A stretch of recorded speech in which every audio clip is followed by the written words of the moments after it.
What's raging, gamers? Good morning, HenricK the Wreck. How you doing, my man? Welcome to Rage Quit Video Game Talk Show. Welcome, everyone. Welcome to Rage Quit. Time to rage. And as I'm doing amazing as always. How about yourself, as you're Chris? doing the doing. Oh, you're doing the doo-doo, are you?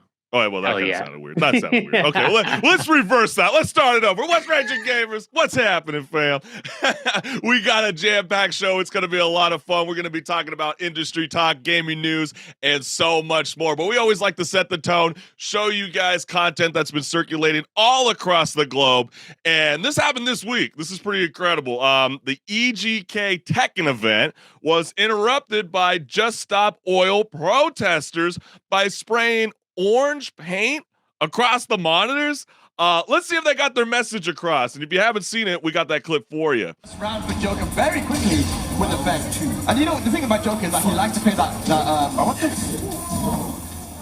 What's going on?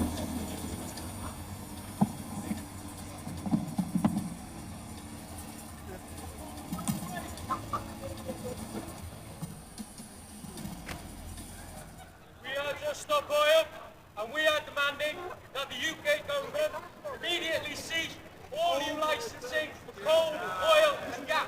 For Just Stop Oil, it seems like the best approach to reach the youth is by attending a gaming event like Tekken, but the comments were quick to voice their opinion on this movement. First comment says, protesters try to use critical thinking challenge. Impossible.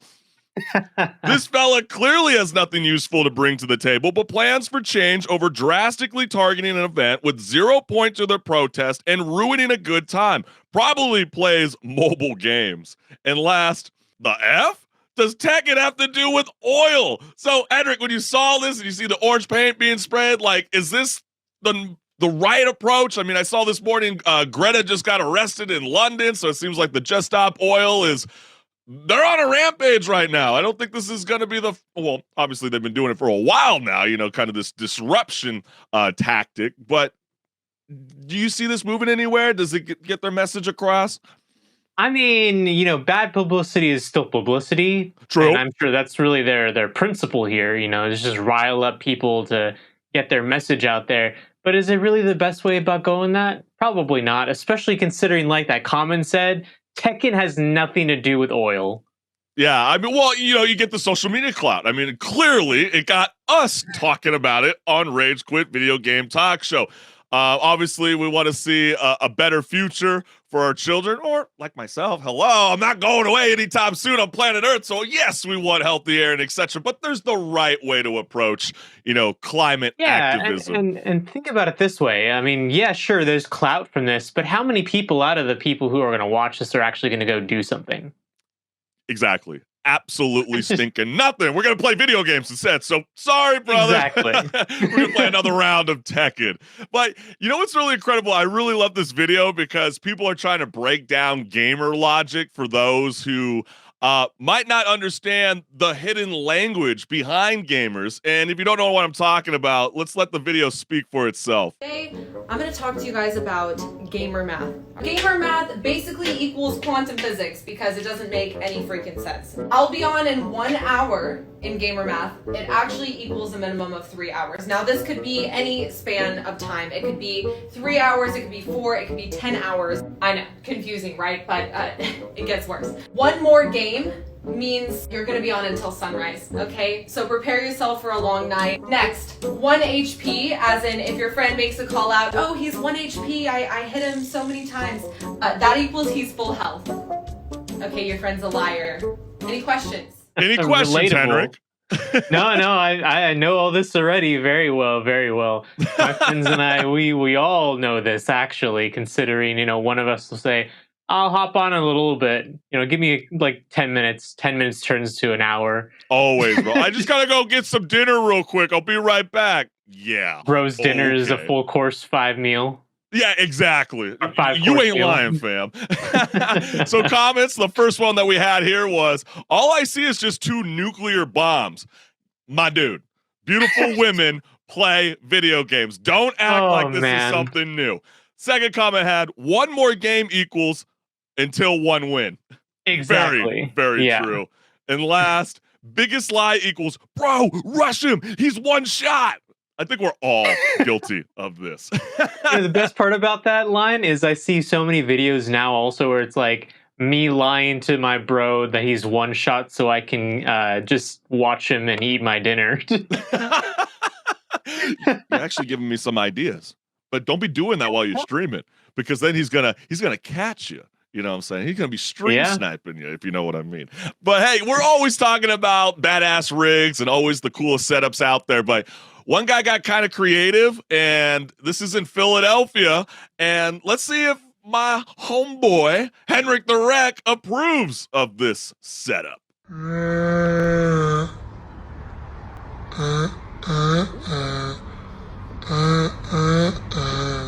Maybe someone told him to touch grass too much, and he was like, you know what? Maybe I will. Maybe I'll go outside and actually be able to touch grass. That is so funny that you said that. I know one of the comments, they did reference that. First comment said, though, when mom says go play outside, it's a beautiful day. Second comment was, touch grass. Challenge accepted. And last, bro, so close to the screen, the TV static about to shock his nose. But, you know, I don't know if I necessarily rate that setup as a 10 out of 10. It easily could be like a 3 out of 10. I mean, the PC looks like it's badass, but you can't be having your back against the street. It's got to be the other way around. Yeah, like, that's a I mean, sketch. Also, I would say he needs an umbrella. He's going to get sunburned out there. That's true. That's true. Nobody needs any of that, fam. But we got a jam-packed show for everybody that's tuning in to Rage Quit Video Game Talk Show as we discuss industry talk, gaming news, and so much more. And while you're here, you might as well hit the like and subscribe button so you never miss a live show. So, HenricK, are you ready to rock and roll, my man? You know it. I'm ready to rage. Hey, let's get it, fam.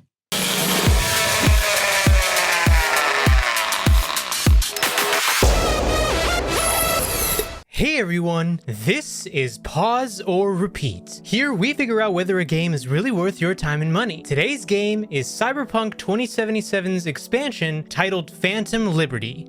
It's not usual that we cover an expansion, or any DLC for that matter. Phantom Liberty is our first, but in doing so, it raises the question on whether you can compare it to a full game release. To find this out, let's start by taking a look at the gameplay.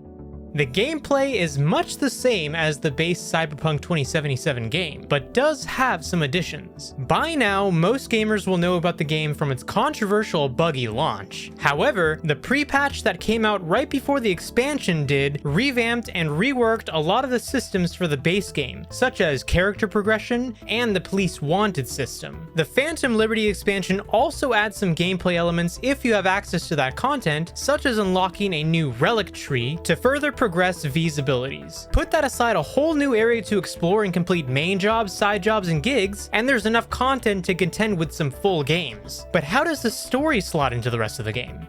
The story of Phantom Liberty kicks in after a bit of progress in the base game. You'll get a call from a netrunner named Songbird. Songbird tasks you with helping protect and escort the president of the NUSA, the game's equivalent of the USA. Her plane crash lands in the newly unlocked area of Dogtown and is immediately swarmed by the military presence. It is your job as V to protect President Myers and answer the question as to why she was attacked. With the help of Solomon Reed, played by Idris Elba, you'll search Dogtown thoroughly. And of course, the game tells this captivating story through the immersive interactions with characters and events that the game was already known for. But now the question still stands. Pause or repeat?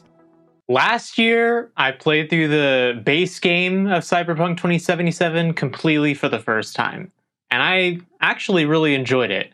Now, when this expansion came out, I actually decided to hop on in and play again from the start. I know you weren't one of those people that wanted to be level 50 going all the way to 60. You took the long route. So I'm curious, what was your experience like? Because I didn't do that.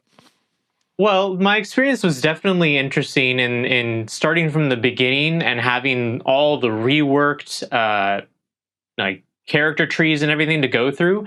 Because actually, I did hop onto my old character from last year, and I honestly got a little confused because, you know, they didn't let you have any tutorials really at that point because the game's already finished, basically. Right. So I kind of went through and it eased me into learning how the character trees develop, and also let me, experiment with builds in a proper way. And I had a lot of fun all the way up until the expansion. And then when the expansion hit in, I was like, "Oh, okay, here we go. Here's the fun. Here's where the fun begins." That quote from the Anakin Skywalker. Here's where the fun begins. Anyways, I had a great time though.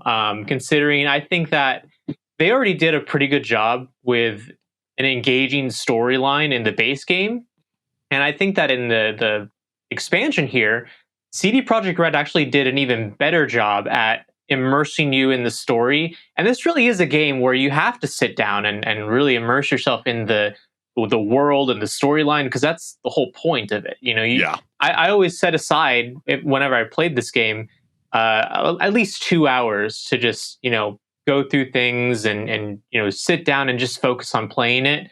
Because even when you go into Dogtown for the first time, you walk around this black market and it's completely just like bustling with action. And I went up to this vendor and he was like all chromed out with a bunch of augmentations, and my character's like, "Whoa, I've never seen a guy like that unless he's been one of the Maelstrom gang." He's like, "Oh, you haven't seen anything," and he like pulls out these flamethrowers from his elbows. I'm like, dude, this is so awesome. Like, this is what the game should have been. That is kind of the cool strong point about Cyberpunk, is that, you get those really cool, like, random NPC conversations. I know a lot of the gaming reviews for Phantom Liberty express that was one of the cool factors, because you could just be randomly talking to a merch guy, and then all of a sudden you could literally be just listening to him for 5 minutes, and he'll give you the whole backstory of the brand new district that's available for everybody that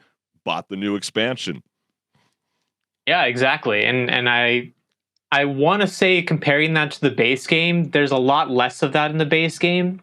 To be fair, the base game's map is a lot bigger, so they can kind of more craft this. yeah. I mean, they can craft this whole area a little bit more minutely, but it honestly, it makes me excited for a sequel, because even if this game's not perfect, I'm sure they're going to learn from their mistakes back in 2020 when they launched this game. Yeah, it's definitely not perfect. Making it better.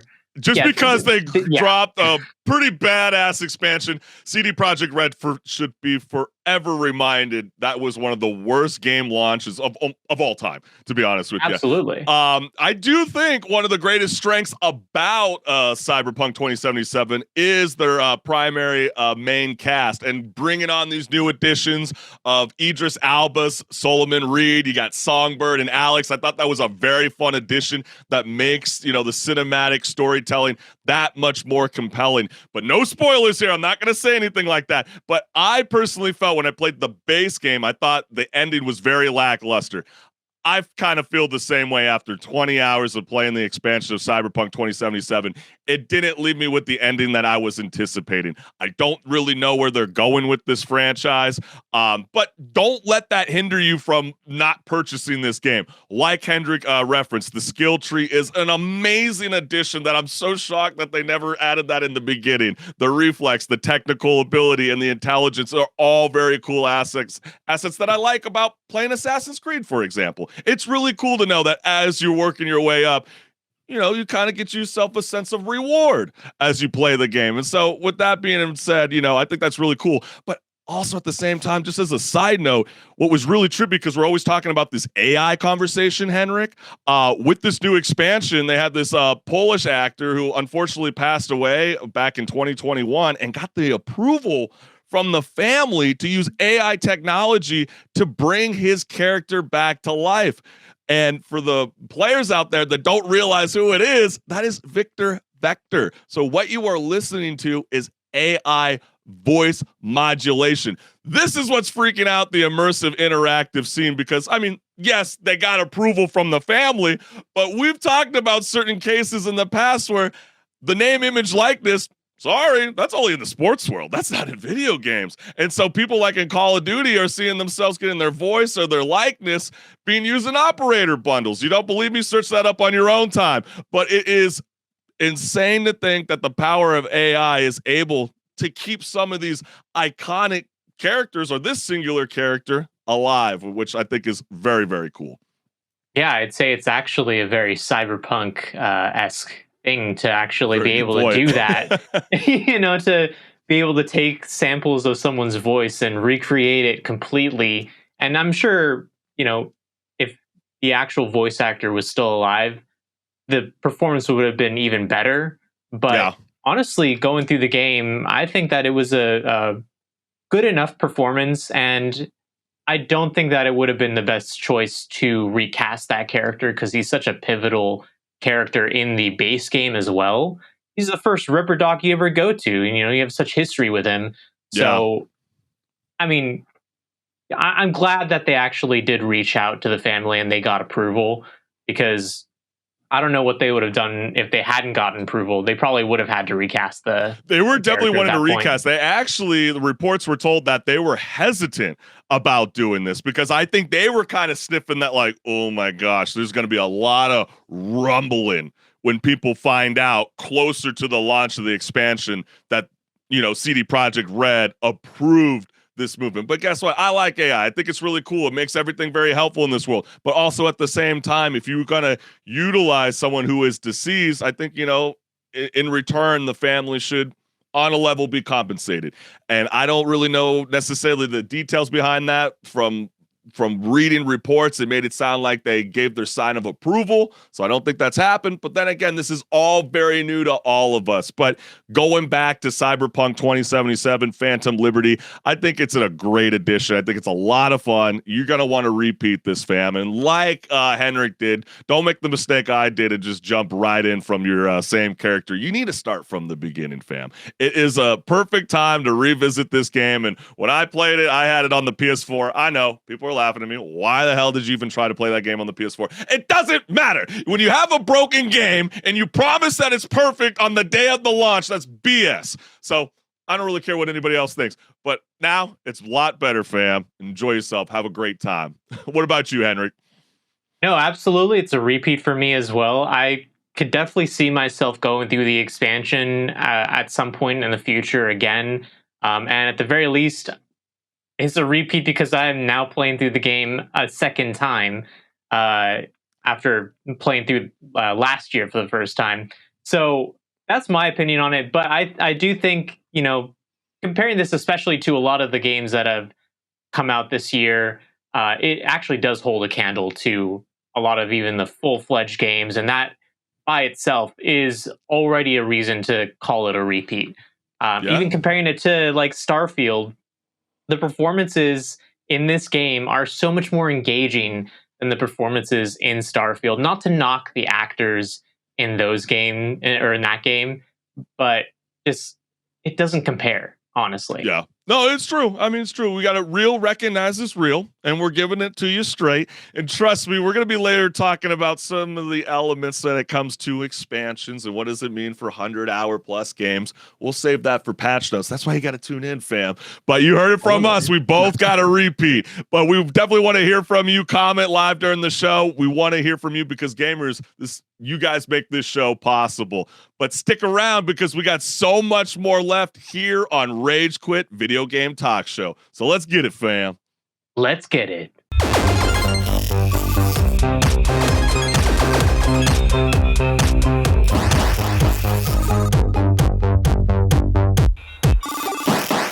What's good, listeners? Welcome to Patch Notes, where my co-host HenricK the Wreck and I discuss gaming news, industry talk, and so much more. So let's get it. Best Buy was truly a gaming destination for the N64, PS1, PS2, Dreamcast, Xbox, GameCube eras. But now the company is saying goodbye to the movie watching with physical discs. So the company plans to phase out its DVD and Blu-ray sales by early 2024 with an email statement that reads, "And it's official." At Best Buy confirms my reporting at The Digital Bits yesterday, quote, "To state the obvious, the way we watch movies and TV shows is much different today than it was decades ago," end quote. A Best Buy spokesperson said in a statement at Variety, Quote, making this change gives us more space and opportunity to bring customers new and innovative tech for them to explore, discover, and enjoy. End quote. So when you see that, people were very, very quick to voice their thought because gamers are freaking the hell out. This is a really, really big move from Best Buy because what the hell are they going to sell moving forward? But let's go ahead and read the comments because one person wrote, nothing will ever compare to actually owning a physical copy than just purchasing it on a digital storefront. One step closer to no physical copies means big companies can take away content at any time since we're subscribing to them and not owning anything. Physical media is underrated nowadays. Streaming needs a subscription and connection, only to have limited libraries. Build your own, people. We don't own digital media, even if it's purchased. You can't own a movie anymore. You can only rent it or steal it. He ain't lying. Feels like Blockbuster all over again. Blu-rays and DVDs will be missed, and a food for thought. Physical media isn't going anywhere. People thought vinyl was dead by the early 2000s, and yet today it's more popular than it ever was in the 1990s. True, it'll never again be what it once was, but clearly there's a market for it, a sizable market even.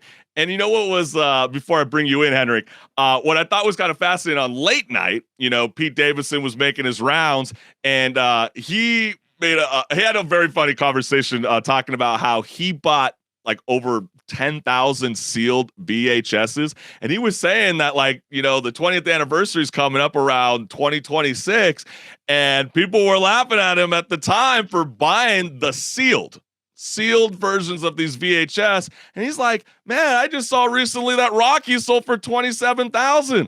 I got a few of those copies. So with that being said, are these becoming, ancient relics? I mean, with Best Buy's abandonment of physical movies, is this the canary in the coal mine for physical video games? I mean, okay, so if you've walked into a Best Buy or honestly, even like a Target or a Walmart, you've seen over the past years decline of the section where movies are. There's less and less pretty much every year. Honestly, actually, every few months, it kind of just like shrinks. And whether that be because, maybe the companies that are printing out these physical discs aren't really wanting to print them anymore, or if it's because these companies are not wanting to actually stock them on their shelves, I can't really say one way or the other. But at the very end of the day, when you walk into these retail stores and that section keeps shrinking, it makes you really wonder, why is it shrinking? And it must really be because not enough people are buying physical copies. And that's interesting to me because whenever I talk to people on, whether it be online or in person, I know a lot of people who still buy physical movies like Blu-ray discs and physical games because they want to have the physical copy of the game just in case they need to install a game and they don't have internet access, or if the digital storefront goes down, they still have that physical copy. They can still play the game. And that's really interesting because I feel like maybe it's the vocal minority at that point of people who want to have these physical copies, because clearly these companies are cutting out all the physical copies, or at least going in that direction, because they're not making enough money for it to be worth having them on the shelves. Or do you think it's a shift of generations? I mean, the habits have changed. I mean, I know there's a report from Newzoo that says digital game purchases accounted for over 70% of all game sales in 2022. And when you see upcoming releases like Alan Wake 2 skipping the physical sales and going straight to the digital online stores, isn't that kind of telling you a sign of the time? I know this might be kind of a reach, but Netflix, for example, they just recently removed the whole DVD by mail service. So is this a sign of the time for what's to come? Well, I mean, there is a lot of convenience in digital, and that's probably why a lot of people are going that route, the consumers themselves. Because if you can just sit at home and not have to go out and actually buy something, get in your car, drive to a store, buy something. If you can just sit at home and click a button, and here you go. It's either going to get shipped to your house or you're going to, have it delivered to you digitally right away. That's a lot of convenience that a lot of people are really expecting out of services nowadays. And that's why things like Amazon are really, kind of even now, it has been happening for a while, but especially now have been killing a lot of storefronts, because why would I want to go out and take my car somewhere 10 minutes away if I can just sit on my phone in the comfort of my house and order something? Yeah, it might take a couple days to get here, but at least I didn't have to leave the house. No, I think those are all excellent points. And let's not forget, too, Sony just announced their new updated version, the slim, slick version of the PS5. And they also have, the standard edition. They also have the digital edition. But what makes it such a trip for all the gamers out there is you can buy the digital edition. And then if you felt like you made a mistake and you're like, oh, shoot, I wish I had that physical disc, to have that capability, because maybe I'm on the run. I don't have the internet, like HenricK the Wreck was saying. I don't have that luxury. I want cloud streaming, but I can't afford it. So you can get the digital edition, and then you can buy the accessory and then modulate it to your console. That's a trip alone in itself. Are we moving closer to, because I kept saying all year long, death of the console, it's coming.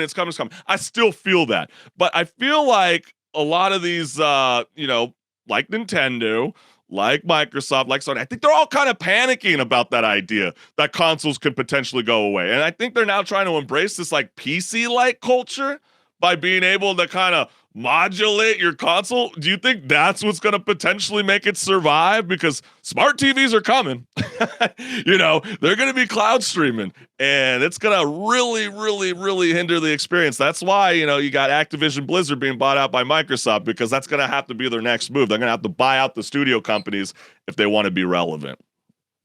It actually makes me wonder, though, what's the direction of the hardware going? Is it going to be just at-home consoles, or a lot, because we see a lot more companies now. We've got Valve, Asus, and Lenovo now as well, all making these handheld devices that are basically mini computers that you can play a game on, right? Right. And it's a handheld, so the idea at least is, I can load my games onto it while I'm at home, go somewhere, and while I'm on the go, be able to play games. But here's the thing. As much as I like the Steam Deck, if I load games onto the Steam Deck and then try to play the games without any internet connection, a lot of the games are not going to run, because they're all digital content. And when you have digital storefronts, they have DRM on them, meaning essentially you are being monitored on how you're accessing that content, because they want to make sure that you're doing it in a legitimate way. And so that means essentially, in order to play anything on the go, you have to be accessing the internet somehow, whether it be from a Wi-Fi connection or a hotspot. And unfortunately, many phone plans do not include a hotspot. So you're kind of at that point relying on Wi-Fi. But at that point, it's like, sure, maybe I didn't have to bring my whole computer with me to this other spot that I'm going to go play a game at.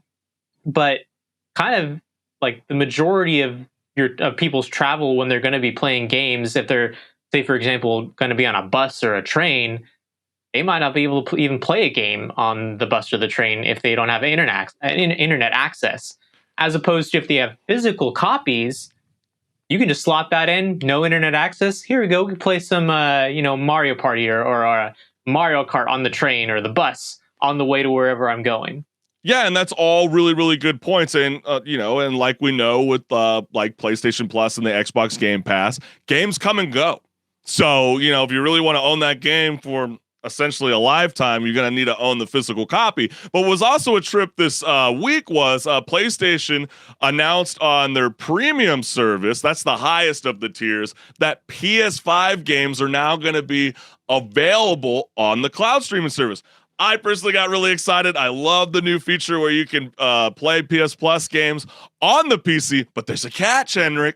There's a catch. The PS5 games don't come to the PC. because they want you to buy their console. If they gave you, PS5 games available on the PC, people are going to bypass buying the console, and then they're going to go, I'll just play whatever PS5 game that they give me for the couple months or whatever on the premium. So it's such a trip. It's such a trippy time. We are definitely moving closer to a digital video game world. And yeah, I don't know if anybody's necessarily happy about this. And like we also know, Xbox had during the trials leaked that they have a console coming out that's just digital based. So what a trip that we're living in. Why are we buying consoles that are disguised as PCs? That's beyond me. But hey, you do you, gamers. But Henry. Yeah, I mean, at this point, it's happening one way or the other. Unfortunately, we have no way to really stop it. Yeah, you can't do anything. This is the world that we're living in, fam. But hey, what's going on? This story is such a trip. So I'm not going to say anything. I want you to set the tone, fam. What the hell is going on? Well, did you know that AAA studios are creating virtual artists? And what do you mean by virtual artists? Are you talking about graphic designers? I mean, what is this? No? What's going on? No. Those artists, they're great. Nothing wrong with them. But what I'm talking about is like musicians, big pop stars, things like that. And we got this great example because leading video game developer and publisher Riot Games just revealed HEARTSTEEL, an all-new virtual band starring reimagined versions of beloved League of Legends characters, and the latest group to debut from Riot Games Music, because they've done this in the past. They've done already a couple of virtual artists, including KDA, Pentakill, and True Damage. KDA probably being the biggest one. I remember, I don't even play League. I don't even play League of Legends. And I knew about their big music video when it came out because everyone was talking about it. 500 million streams. Yeah, it's That's wild. Insane. I mean, I just read a story yesterday where Papa Roach, for Last Resort, just reached 1 billion streams on Spotify. There are only a very few artists that have reached that milestone. And with KDA reaching that within, like you said, within like 2 or 3 years, as a virtual artist? Yeah. What kind of dystopian world are we living? Yeah, because they're definitely bigger than some actual musicians, like physical people. So that's absolutely crazy. But we do have, because we can't play the music. The music is unfortunately copyrighted. But when you got to have a billion streams. Yeah, exactly. Exactly. You kind of can't, let that fly at that point. But we do have an interview of KDA being interviewed, and we can show that to you guys. That we can at least share for you. So please, hopefully we don't get slapped for this, but we're going to take that gamble.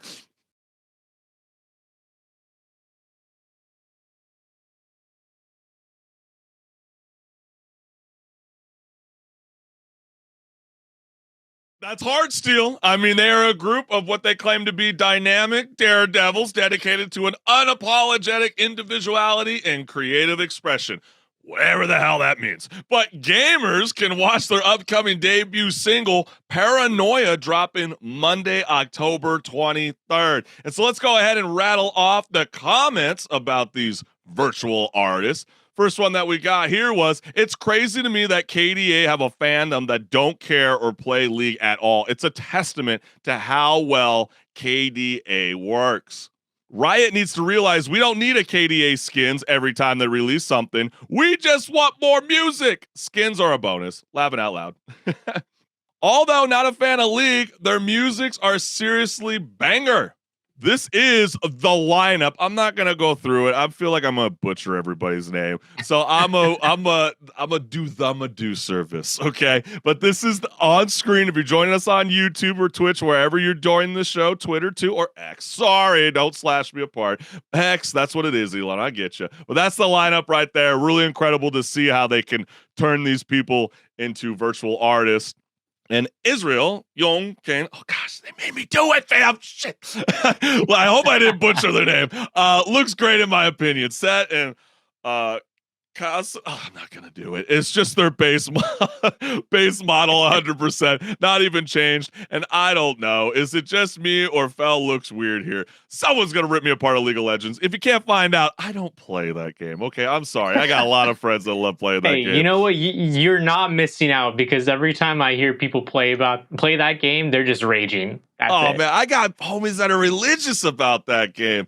But then, we got the last comment here that says, thank you, Riot, for keeping Ezreal with other hair colors than his natural blonde. After pink, green, he looks nice.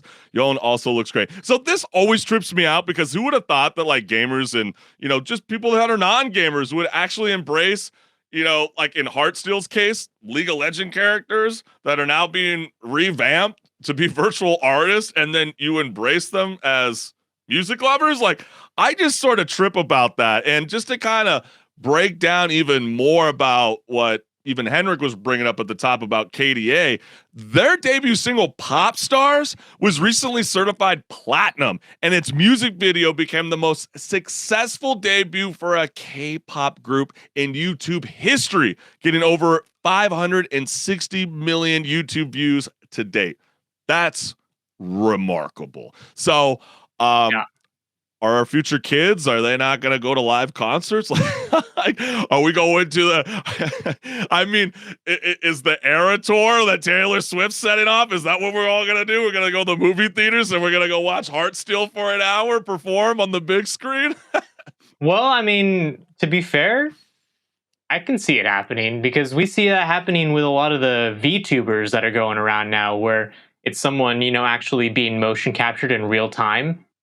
There's actually been some concerts with VTubers at this point, so I could see there being some live events. I know where you're going with this. I get where you're going with this. Okay, so this is a fun question I'll throw at you then. Would you prefer to see HEARTSTEEL, or would you want to see a Tupac hologram? Mm-hmm. You know what? For the legend himself, I would want to go see Tupac.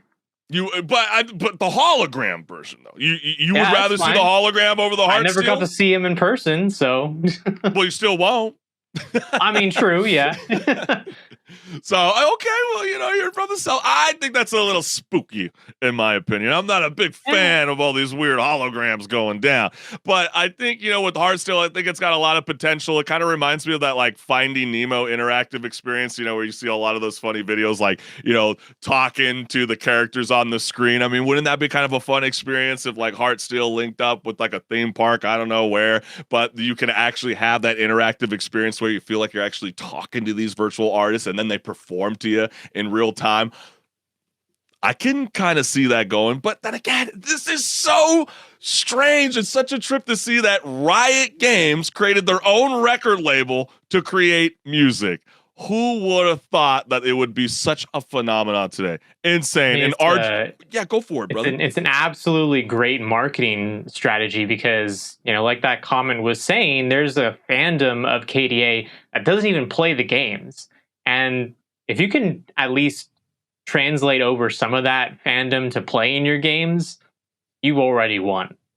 Yeah, no, it's incredible. And the really cool thing too is, like, I know a lot of the times League of Legends hosts an esports tournament called League of Legends World Championships, and throughout the competition's history, all three of these acts, including KDA, Pentakill, which is a heavy metal band that has over 460 million monthly listeners on Spotify. And yes, you heard that correctly. Monthly, 460 million listeners on Spotify.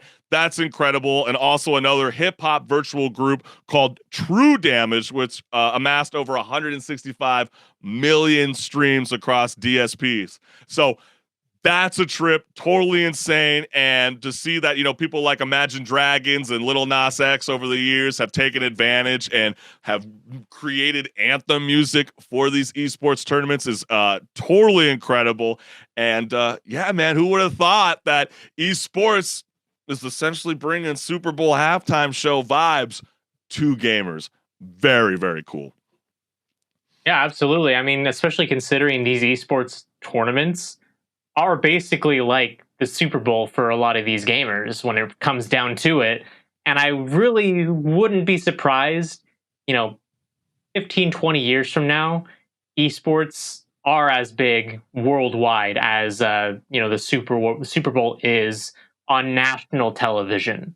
Yeah, I mean, baby steps, that's for sure. I mean, just look at the examples of the Asian Games, for example. So, yeah, I mean, it's totally a trip. If you want to check out their music, Riot Games music, that is the way to go, fam.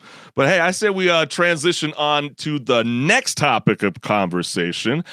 This one's quite a trip, fam. So, Activision Blizzard CEO Bobby Kotick believes that the future of video gaming could look like something out of a science fiction movie. I feel like we've been hearing this all year. Everybody's been freaking out about the whole AI conversation, but that's not where I'm going, or at least what Bobby Kotick is going. Kotick thinks that video games will one day be played using Elon Musk's Neuralink technology. Some people are going, what the hell? What the heck is a Neuralink? I've never even heard about it. Well, if you haven't, it is a brain-computer interface called, quote, the link, which is surgically embedded a neural chip implant designed to decode and stimulate brain activity. And if you want to see a demonstration, we got you, fam. Let's go ahead and take a look.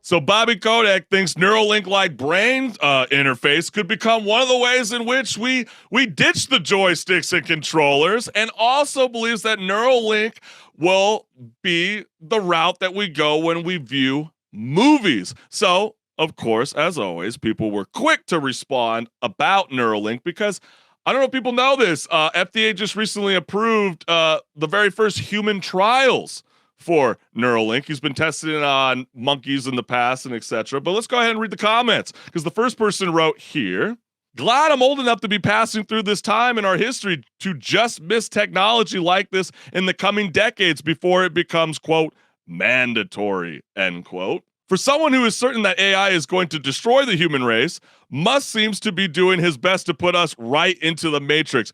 Very funny, because I don't know if people remember this. We talked about this during Rage Quit Video Game Talk Show. This doofus was like, oh no, I'm freaking out about ChatGPT, but also owns his own AI company and also wants to put chips in people's brains. Okay, moving on. The amount of possibilities with Neuralink is astounding, but also, let's say it becomes possible to hack Neuralink or something, then the amount of consequences are devastating. Imagine in a couple of years when Neuralink will interpret visual information and the age of, quote, brain surveillance, end quote, will begin. This is crazy. I would never allow this to happen to me or any member of my family.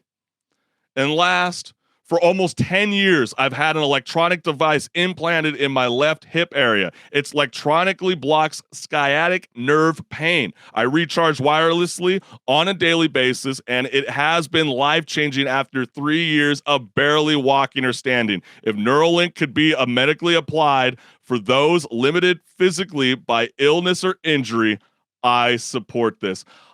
I would agree. I mean, if this could be some groundbreaking technology, for people with paralysis, for example, this would be such an amazing tool.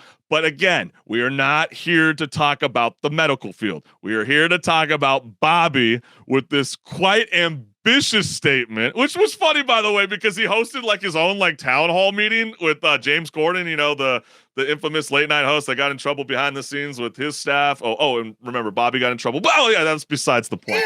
But they're hosting this event and they're talking about bringing back Guitar Hero, which, yeah, people got super, super excited about. But then he goes off on this total 720. I mean, is this really a reality, HenricK? Okay, so I know we were just talking about a game where, it's completely normal to get cyberware and augmentations and all that, and that's cool and everything. I don't know if I would trust this in the first generation, at least. So it's really ambitious of Bobby to really say, hey, I think this is going to be the future on how we interact with movies, television, and games. Because I don't know if it's anything like how VR has survived so far. VR is cool and all, but it feels like a gimmick. It So does. and until they get rid of the gimmick feel of things, people aren't going to switch from using a controller or a keyboard and mouse playing Call of Duty or whatever game is your game of choice to playing that in VR. Right. Because why would you? Why would you, in fact, hinder your experience in playing these games when you're just adding a gimmicky feel to everything? True. And to be fair to Bobby, he was like, I like the concept around Neuralink. He's not suggesting that people are going to get, chipped, but he likes the sense of the idea where what Neuralink is doing is that, like you're suggesting VR, we're going to drop the joysticks, we're going to drop the controller, and we're going to start playing video games by looking at the sensory of our feet or our hands, the mouth, the eyes.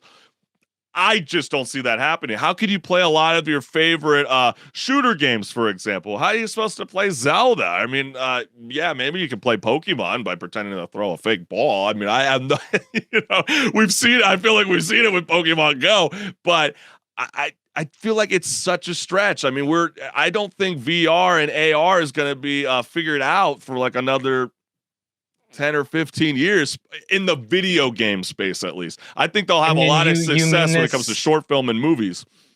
You mean this because of like the physical aspect of having to, like move around, run, slash things, all that? Yeah, exactly. And just the concept of like, how do you figure it out by ditching the controller? I mean, I think that is like really iconic. I mean, you can't just physically get rid of that. And I'm sure Bobby's not totally suggesting that. I'm sure he's like, no, you can grab it, add-on additions. You grab your own fake gun. Or I don't know. I really don't know. It just seems super strange. Like, how the hell are you supposed to play Assassin's Creed? Are you just like randomly? Can you imagine wearing goggles and you're like pretending to slash people in the middle of the night or whatever, and your girlfriend or wife's walking in and she's like, oh God, there he goes again. Jumping off a ledge. Actually, jump off the ledge this time, babe. Inside the bed. We're out of here. No more video games. Well, I could see it, as the solution for this is it being like a full dive thing where you're not physically doing anything, but you in your head, you're feeling like you're doing everything physically.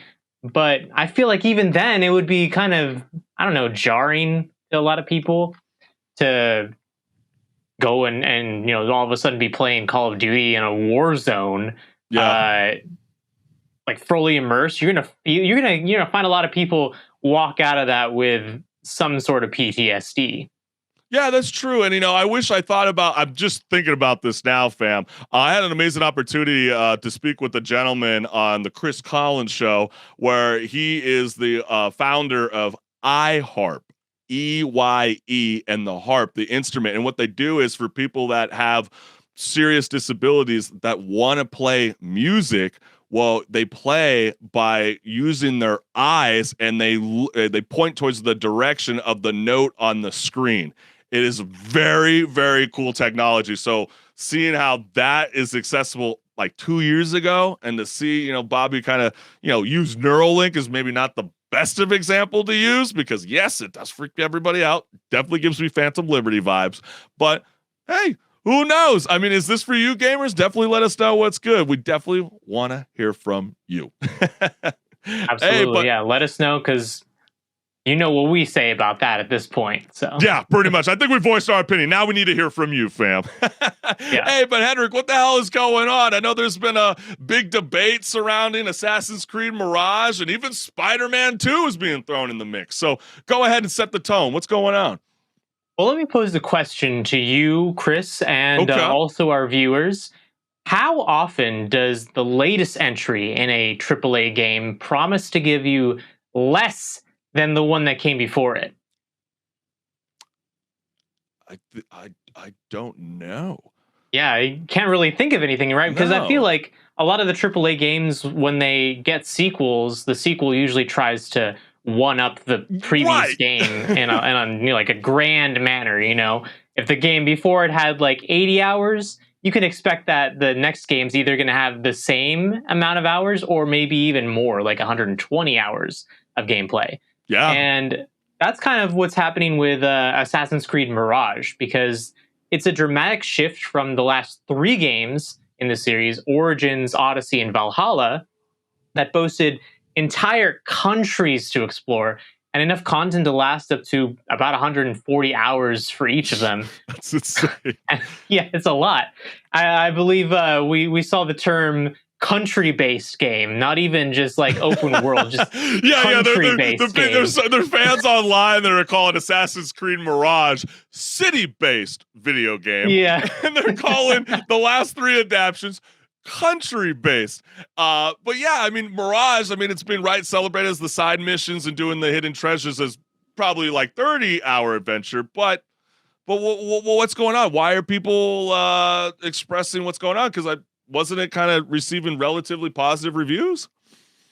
Yeah, I mean, it brings up the whole debate, though, of like, yes, maybe the game is good, but I think that a lot of people nowadays, they're expecting from these games that are getting sequels to have the sequel be this grand experience that, like I said, if it's going to have 140 hours, maybe they're expecting like 160 or 200 hours worth of content or matching. Yeah. You know, how do you go from 140 to 20 hours? That's beyond me, especially considering I'll answer your question. It's a very easy answer. $70+ and then to know that I lost 100 hours of gameplay because you guys want to go city-based. But hey, before we even chime in, let's go ahead and read the comments that are online, because everybody, and I mean everybody, wanted to get their voices heard when it came to Are Video Games Too Long? And the first comment that we got here is, something crazy about this is that the film industry has been suffering in almost the exact same way. Someone's talking about you, Mr. Scorsese. I love you. You are such an iconic figure in my life. But I mean, come on, man. Killer of the Flower Moon, 3.5 hours, and you did The Irishman for 3 hours, and now we're hearing that Ridley Scott says his theatrical release with Joaquin Phoenix as Napoleon is not the true nature of the film that he wanted, and he's going to do a director's cut that is 4.5 hours long. Golly, you know. We also got another comment here that says, I'm playing the new Zelda right now, and the, quote, 2 hours and almost nothing done, end quote, part is so true. I'm not complaining, but the amount of content in this game is absolutely overwhelming. I feel the only way to play this game properly is to go on vacation. Yeah, they dropped it during the summertime. You know, when you get your job, you know, your day job, your night shift, you know, yeah, it's going to be a little difficult, my man or gal. As I get older, I know I need more, quote, pick up and go, end quote, games with very simple mechanics. I will drop a game, forget the mechanics, and then restart the game over and never get it done. Night in the Woods is so simple to me that I could never forget it, and I always finish it within a week. One of my top 10 games, always. As a busy parent, having an experience I can finish in 1 to 3 play sessions is genuine treasure. 1 to 3 play sessions? You're a parent. You can't finish a 15-hour game in 3 play sessions. Oh, but shorter, more condensed experiences, please.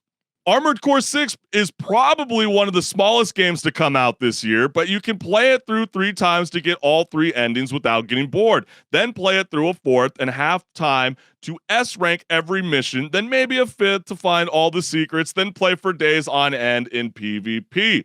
As Shammy once said, quote, a 5-hour game worth playing twice is always better than a 10-hour game barely worth playing once.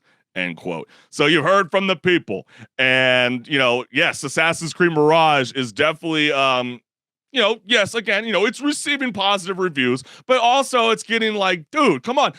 Phantom Liberty expansion has the same amount of, you know, gameplay time, and it's $30, but then you guys want us to pay $70+ for a game that's completely slashed. You guys should have probably sold it for 40 or 50 bucks, not the full 70. And that's how a lot of people, I mean, like myself, I'm getting really excited for the new Spider-Man 2. I think it's going to be an amazing storyline, but the biggest complaint, go ahead and read them. I mean, nobody, you know, has gotten their hands on it quite yet, unless, you know, you're a part of the, you know, the AAA, you know, publishers out there like IGN, but the biggest complaint so far is that the game is 15 hours, and it's kind of sad to think about Spider-Man 2, that the only thing that they're celebrating right now is it's like, wow, it took me 1.33 seconds to fast travel. There's like no loading screen. I'm like, that's That's the only thing that we're celebrating right now about Spider-Man 2. That's it? Like, that's a complete joke. And so for them to want $70+ for a 15-hour plus game, oh, it's so difficult, but I know I'm going to be playing this game multiple times like I did with Spider-Man, the first one, and Miles Morales. But Henrik, we need to hear from you. How do you feel about this? Are video games getting too long? You know, I'm just going to say real quick, what's really wild about them praising the fast travel loading times is I feel like in a game like that, if it's so short, you shouldn't be fast traveling. You should be swinging around the whole city and having fun just doing that to get everywhere. You're not a fan of it? Because remember, they used to like place little like city landmarks and you had to jump to it. I mean, that is kind of a cool feature, you know, to be able to jump. I mean, could you imagine if Skyrim was like that? Some mod guy's going to do it, you know, where you're just going to randomly drop. But on a bigger note, for example, I'm curious with you, Henrik, because, you know, we're talking about Assassin's Creed Mirage. Spider-Man 2 has been hinted for the longest time that it's going to compete with the game of the year. But when you start thinking about Starfield, Baldur's Gate 3, The Legend of Zelda, Tears of the Kingdom, and let's not forget Hogwarts Legacy, these are games that take over 100 or more hours to play. So because it gives you more content, does that sway you? Let's forget about the judges. Does that sway you to be like, no, you know what? Providing me more content is definitely gonna give you a better factor to win Game of the Year? Well, here's the thing, and this is, I think, what some of the comments were trying to say as well, where when you have a huge game that's like 100 hours, maybe not all the 100 hours is going to be a really finely crafted experience that's going to be exciting the entire time. You might have a lot of hours that are really just going to be you flying from one place to another and there's not a whole lot going on. Or, you know, maybe just like exposition between the action scenes and things like that. Whereas opposed to a shorter game, like I'll do an example for you, like Turbo Overkill, when we covered that was a much more condensed experience that was just super fast paced. There's never a stop in the action. You're always doing something and there's always a progression on the storyline. And, you know, when you compare those two, I could see why it's very much more satisfying for a lot of people to play those shorter experiences, because you're maybe for some people not going to have, you know, enough time to really go through a 100-hour game in even a few months. So when the game is like only 10 hours, you can go through it in you know, maybe a couple weeks or something like that, and still get a good fun time out of the whole experience and not feel like your time is just wasting away having to wait for things to even happen. And I feel like that's what people are saying about this Assassin's Creed Mirage, where, yeah, sure, it's not 100+ hours, it's only 30, but it does have a lot to do in that 30 hours that kind of, you know, deserves the $70. I wouldn't pay $70 personally for it, because I think that that's a whole debate that I don't think that a game like that should be $70. Right. For other reasons. But I think I can see why people would say, hey, this game actually is good, and you shouldn't discount it just because of the fact that it's $30. And it's the same thing with Spider-Man 2, because even if it's 15 hours, if it's a good 15 hours and you're willing to play it twice, then you're honestly getting a good value right there. Yeah, I think those are all excellent points, and that's why we want to hear from you, gamers. Are you satisfied playing 100+ hour games, or would you want a more condensed version? Because I know some people would love to ditch the open world environment and go back to some linear games. I kind of love the old school Uncharted route. I think that always works out for gamers. But then again, what do you want to see more happening when it comes to new IP developing in the future of gaming? But man, we've had a lot of fun joining you guys here on Rage Quit Video Game Talk Show. And since you made it this far, you might as well hit the like and subscribe button and the notification bell so you never miss a live show. And so, HenricK the Wreck, where can they follow you on your YouTube channel? Because I know you're always cooking something refreshing. Talk to us. Absolutely. So you can follow me on YouTube, Instagram, TikTok, and Twitter, or X, whatever way you want to call it. But I do post every Tuesday after the show. I'll post the condensed version of our pause and repeat.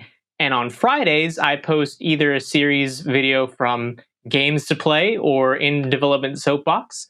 This week is a Games to Play, and it's a chance for me to look at a game that I have in my library that I have fun playing and say, hey, if you're looking for a game to play, here's a game to play. Go ahead and try it, see if you like it. And if you do, great. Now we're both having a good time. Yeah, that's what's good. And if you guys want to check out pop culture, entertainment, music, you name it, we got it. Go to thechriscollinshow.com and you might find something that you might love or that you haven't seen. And as always, thank you for joining us. And we will see you next Tuesday live at 10 a.m. Pacific Standard Time. Peace. See ya.